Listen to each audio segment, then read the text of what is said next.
بسم اللہ الرحمن الرحیم نحمده ونصلی علی رسوله الکریم اما بعد.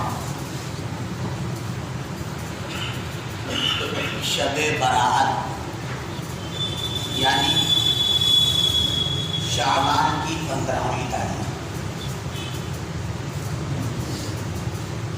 جمعہ میں اس کی فضیلت بتائی جا چکی ہے. صرف ایک بات بتانا ہے اور وہ بات یہ بتانا ہے کہ بہت سارے لوگ آج کے دن فون کرتے ہیں صلاۃ التسبیح کی نماز کے بارے میں. ہر سال طریقہ بتایا جاتا ہے مگر وہ ذہن میں نہیں بیٹھتا، تو صرف وہ طریقہ بتانے کے لیے میں بیٹھا ہوں. چونکہ مبارک رات ہے اور مبارک رات میں نوافل کتنی زیادہ پڑھ سکتے ہوں پڑھیں. حضور اکرم صلی اللہ تعالی علیہ وآلہ وسلم نے اس رات کی فضیلت بیان فرمائی ہے اور ایک دو نہیں دسیوں روایتیں اس کے بارے میں موجود ہیں.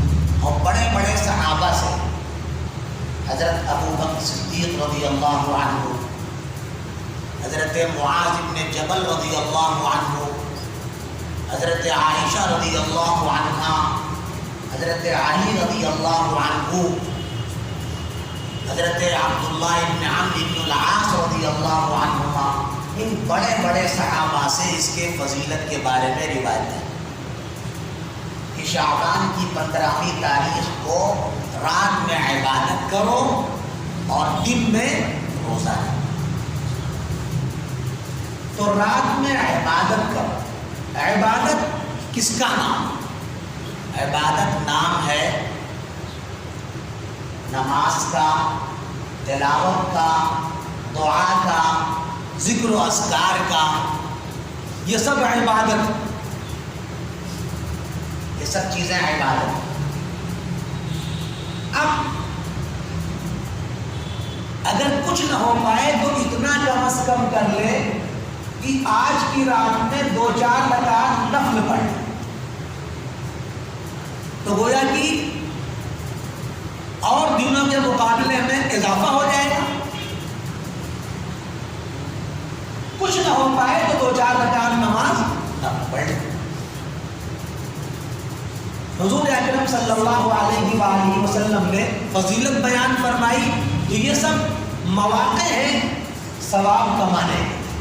تو ایک تو راتوں کی عبادت ہے اور دوسرے اگلے دن کا روزہ، یہ بھی ثابت ہے حدیث شریف سے. اور ایک عمل اور ثابت ہے نبی پاک صلی اللہ علیہ وسلم، وہ کیا ہے؟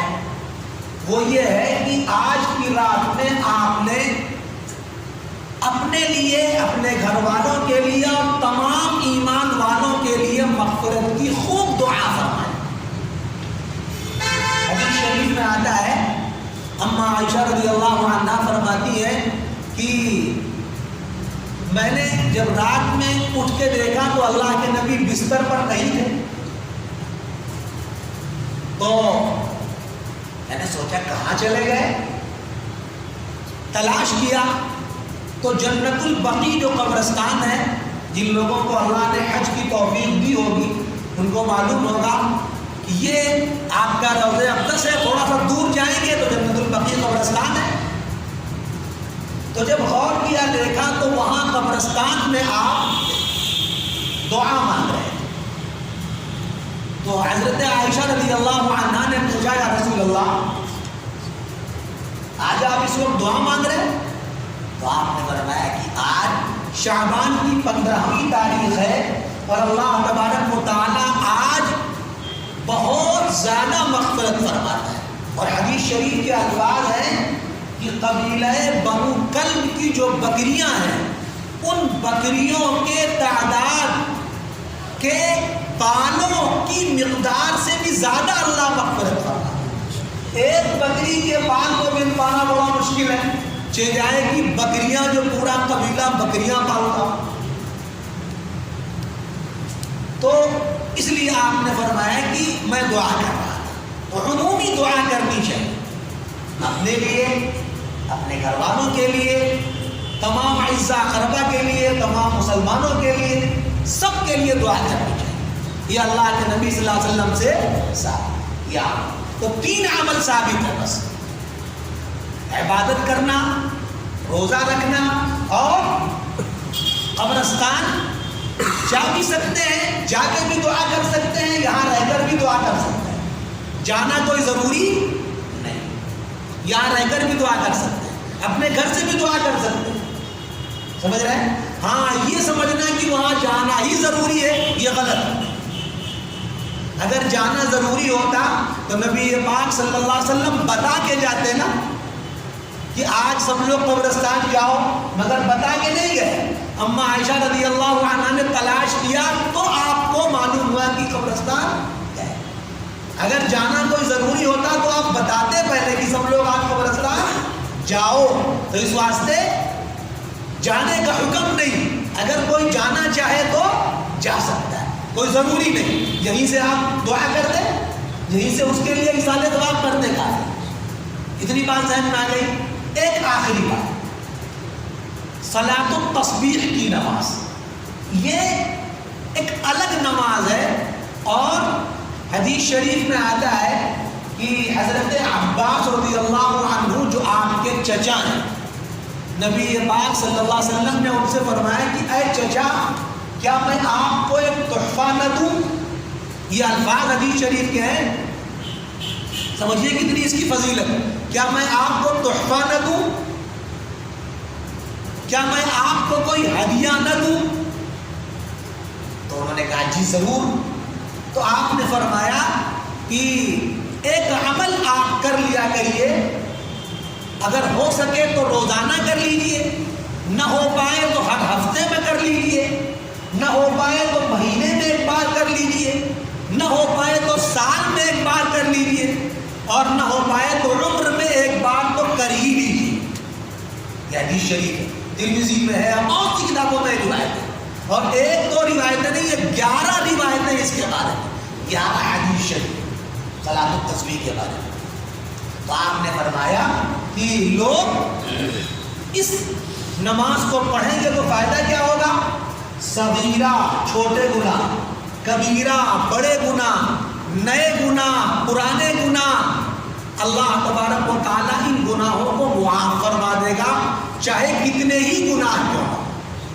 حدیث شریف میں، وہ حدیث شریف تو پتھر کی لکیر ہے، آقا نے فرما دیا. اور میں نے بتایا کہ 11 حدیثیں کم نہیں. کسی عمل کو ثابت کرنے کے لیے ایک ہی حدیث کافی ہے، نبی کا ایک فرمان کافی ہے. یہاں تو نبی کا 11 فرمان موجود ہے. اس کا طریقہ تھوڑا الگ ہے، اس واسطے ہے وہ سمجھ لیجیے. 4 رکعت نفل نماز کی نیت باندھیں. نیت کس کا نام ہے؟ دل کے ارادے کا نام. زبان سے نیت کہنا کوئی ضروری نہیں. زبان سے نیت کے الفاظ اس لیے کہہ لیتے ہیں تاکہ دل اور زبان دونوں ایک ہو جائیں. جو دل میں وہی زبان پر بھی آ جائے، تو اس لیے زبان سے نیت نیت باندھ لی. 4 رکعت نماز کی اللہ اکبر نیت باندھ. اب ثنا پڑھا، سبحانک اللہم و بحمدک و تبارک اسمک و تعالی جدک و لا الہ الا انت. ثنا پڑھا. اب 4 رکعت نمازوں میں 300 مرتبہ تیسرا کلمہ پڑھنا. تیسرا کلمہ کیا ہے؟ سبحان اللہ والحمد للہ ولا الہ الا اللہ واللہ اکبر. اتنا پڑھنا. کیسے پڑھیں گے؟ ایک رکعت میں 75 مرتبہ. جب ایک رکعت میں 75 مرتبہ ہوگی تبھی تو 3-4 رکعتوں میں 300 مرتبہ ہوگی. تو نیت باندھا، ثنا پڑھا. اب ثنا پڑھنے کے بعد 15 مرتبہ پڑھیں گے، سبحان اللہ والحمد للہ ولا الہ الا اللہ واللہ اکبر. پہلے طریقہ سمجھ لیجیے، پھر ابھی بتاتا ہوں اور کہ کیسے گننا ہے. اس میں غلطی ہو جاتی ہے. 15 مرتبہ پڑھیں گے ثنا پڑھنے کے بعد.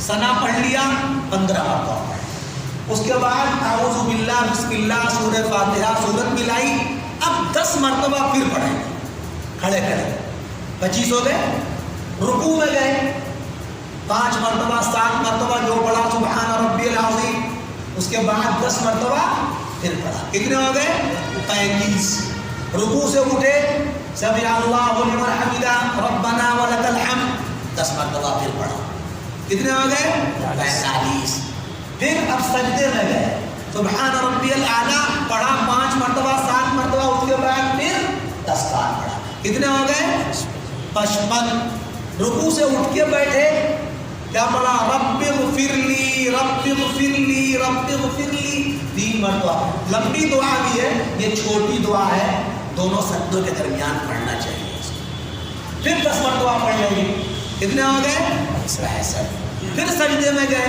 پھر 10 مرتبہ، کتنے ہو گئے 75، پھر کھڑے ہوئے، کھڑے ہو کے فوراً پڑھنا ہے 15، پھر اس کے بعد سورہ فاتحہ شروع کریں گے، اس طرح ایک رکعت میں کتنی مرتبہ ہو جائے گا 75، یہ بات ذہن میں آ گئی؟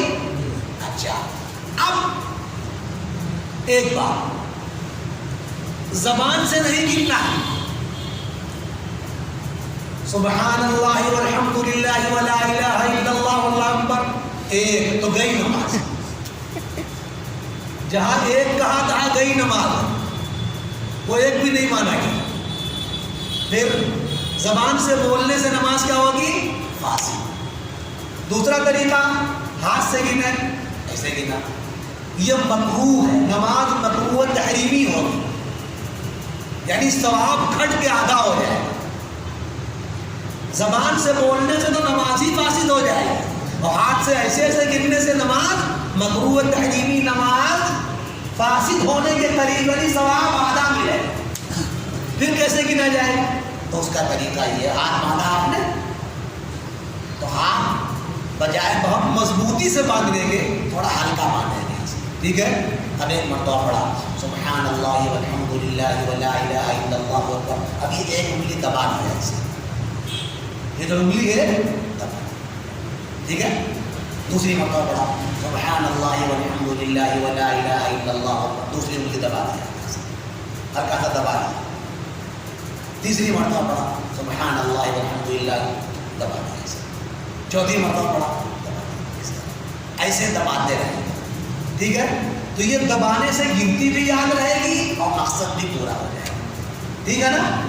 زبان سے گنیں گے نماز فاسد ہو جائے گی، ہاتھ سے گنیں گے ایسے ایسے نماز مکروہ تحریمی ہوگی، یہی طریقہ ہے، ہاتھ کو بہت تیزی سے نہیں باندھنا، ہلکا سا باندھنا، اور جب ایک مرتبہ پڑھا تو انگلی کو دبا دیا، اب یہ اشارہ ہوگا، اس طرح کی نہیں، رکوع میں گئے ایسے ہی رکوع میں، ایسے رکوع میں آپ نے ایسے پیر پر ہاتھ رکھا، اب جب ایک مرتبہ پڑھا دبا دیا ہلکا سا، تو اس طرح آپ جب آہستہ آہستہ ہر انگلی کو دباتے رہیں گے پڑھتے وقت، تو آپ کی گنتی بھی پوری ہو جائے گی اور گنتی میں غلطی بھی، سمجھ گئے؟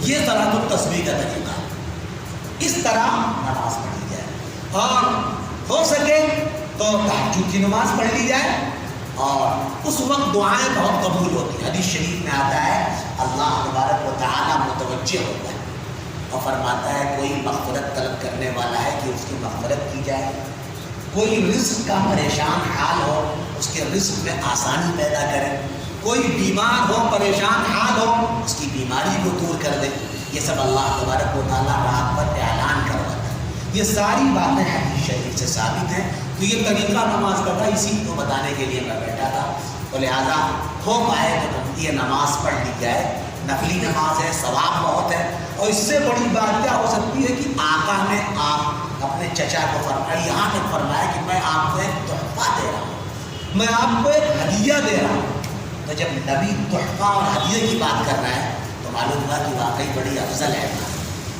تو اس لیے اگر اور دنوں میں نہ ہو پائے تو آج تو کم از کم ہو جائے، اور بقیہ جو سارے کام ہیں وہ سارے کام خرافات ہیں، یہی جو کام بتائے گئے وہی کام اللہ کے نبی کی حدیث سے ثابت ہے، یہی کام بزرگان حدیث سے ثابت ہے، اسلاف سے ثابت ہے۔